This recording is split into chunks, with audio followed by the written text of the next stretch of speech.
The world's richest person and the most powerful politician have publicly fallen out. The Tesla CEO Elon Musk and US President Donald Trump have engaged in a public feud on social media, ending their once close relationship. Musk had been publicly criticizing Trump's signature piece of legislation when they started taking direct shots at each other.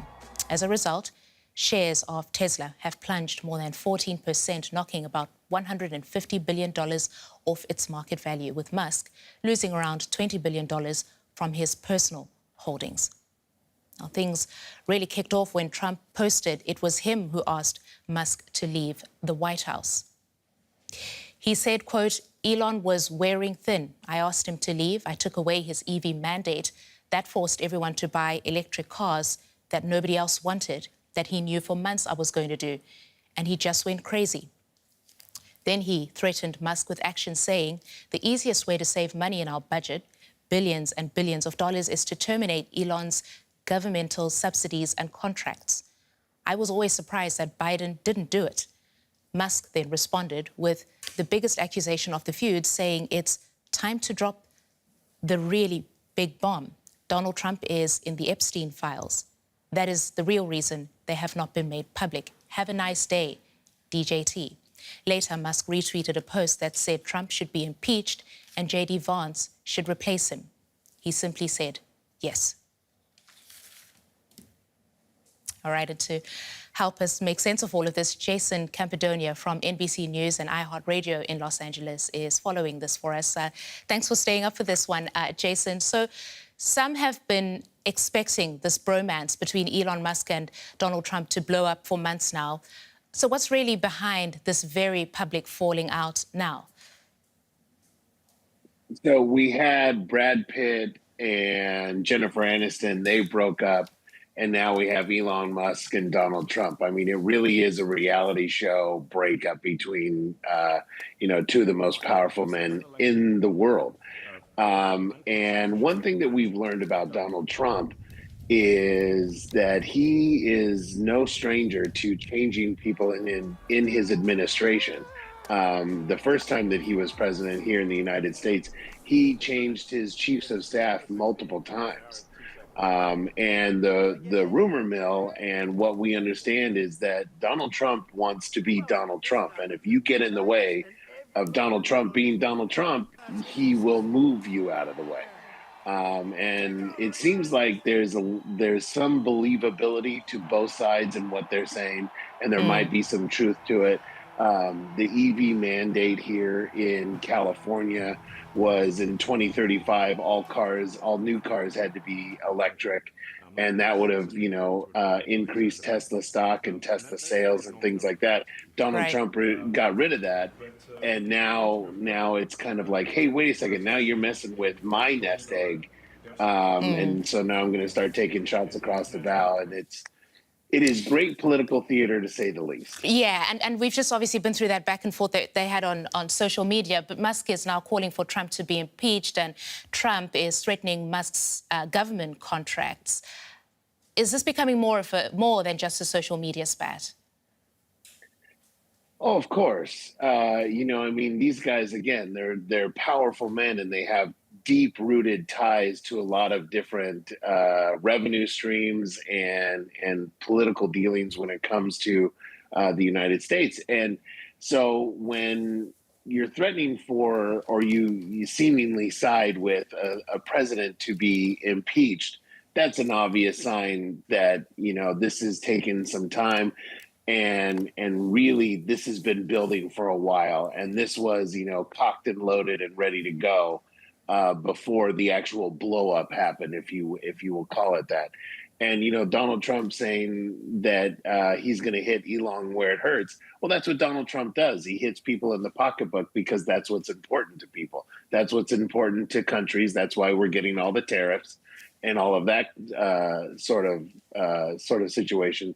So he's going to hit him where it hurts because that's what Donald Trump does. If he can put the squeeze on you, then maybe he can make you come to the table and get some sort of deal done. I won't be surprised if they talk, and this is going to be later on, but I'm sure that there's some sort of backdoor dealings between the head honcho in the United States government and the head honcho in Elon Musk's, cabinet, if you will.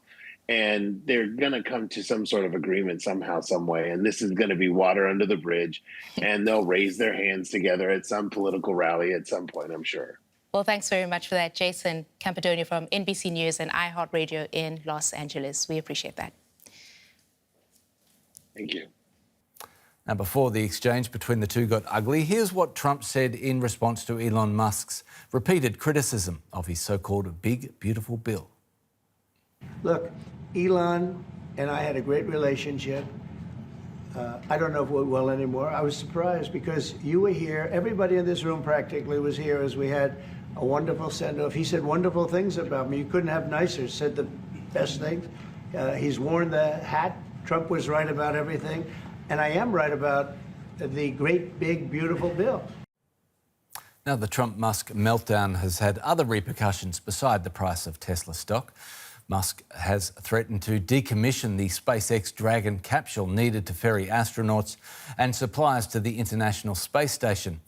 After stock indexes in Asia rose on news of positive trade talks between the US and China, they fell over Musk's falling out with Trump. The partnership between the two men has had wide-ranging impacts after starting with a shot heard round the world. Where is he? Come on up here, Elon. Elon Musk leapt onto the political stage in October last year after being impressed by Donald Trump's assassination attempt survival. Fight, fight, fight! Blood coming down the face. He threw his fortune behind Trump, spending more than $250 million to help get the Republican and his allies elected, becoming the country's biggest political donor. By the way, John? And buying himself a seat at Trump's side after his re-election.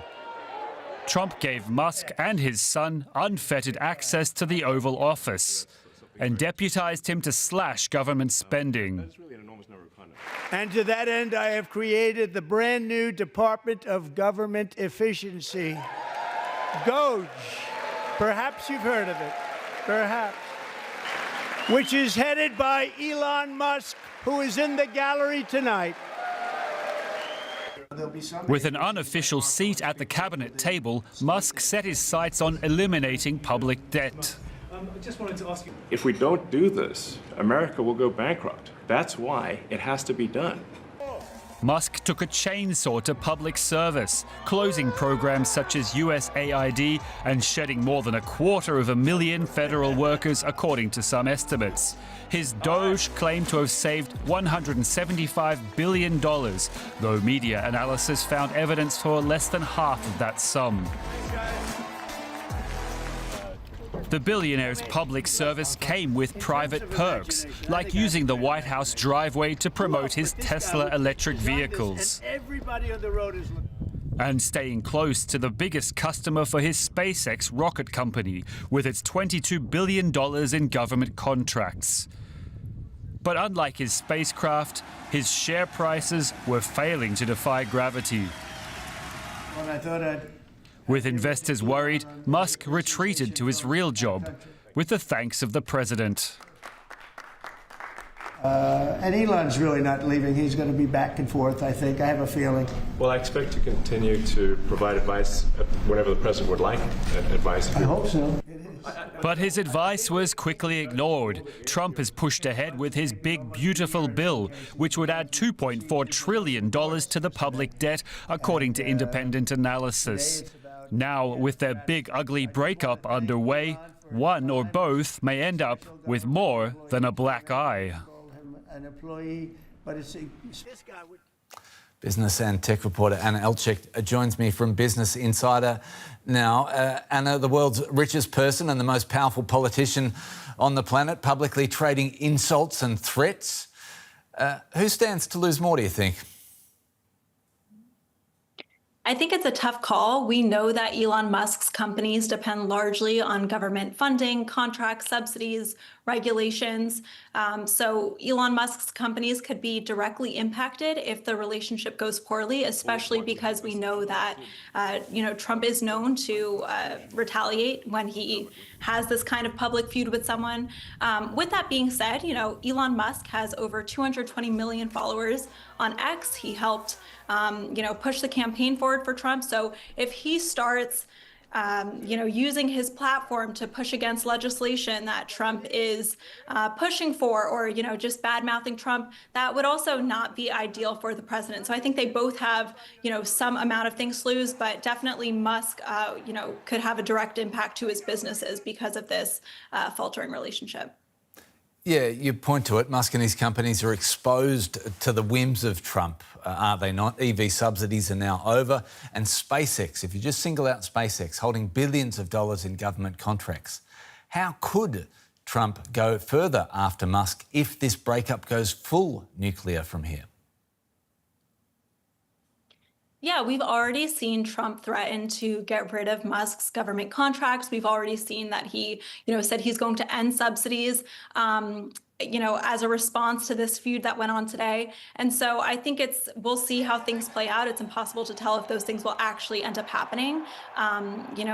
He could also, impose new regulations or, put requirements on materials that could impact Tesla. We haven't seen any indication that he would do that, but that's also a possibility. And he could just, turn his fan base against Tesla as well. But there is, some crossover between Elon Musk's fans and Donald Trump fans. So it's hard to tell exactly which direction people would go in, but there's definitely a number of routes that this could end poorly for Musk.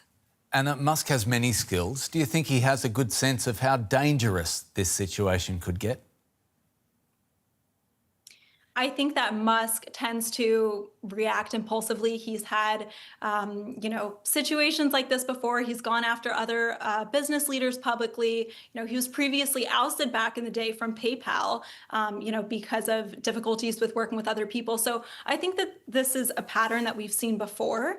Obviously, Trump, like we said, he does retaliate against people who, voice public disapproval for him. And there have been situations like that in the past. So I think this is entering a bit of a more dangerous situation, but he's definitely, put it all out there before and, started lawsuits against people. So we've seen this kind of behavior before, but we'll see, exactly how this ends up for Musk. Obviously, this is operating at a government level, so he has a little bit more to lose in this scenario.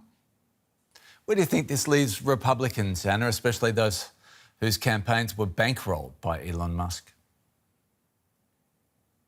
Yeah, I've spoken with a few Tesla shareholders today who haven't really changed their views on Elon Musk. Some of them were supportive of this kind of public feud, and some were, backing Elon, and others were just really shocked. I think, when it comes to the Republican Party, it's hard to tell which direction people will go in. I would, assume that people would be more loyal to Trump, but like I mentioned earlier, Musk did help elect Trump, and, he might have pulled in more independents. So it's kind of hard to tell, but there definitely was criticism towards Musk when he was working in the government. There was a ton of criticism, and, there was backlash on both sides for what he was doing in Doge. Not everyone was approving. So I think, what is clear is that Trump is the Republican leader, and he was elected, but it's not exactly certain, how that will play out with people who are maybe in support of both of them, and hard to tell who will take sides. Anna Alchek from Business Insider will be watching. Thank you.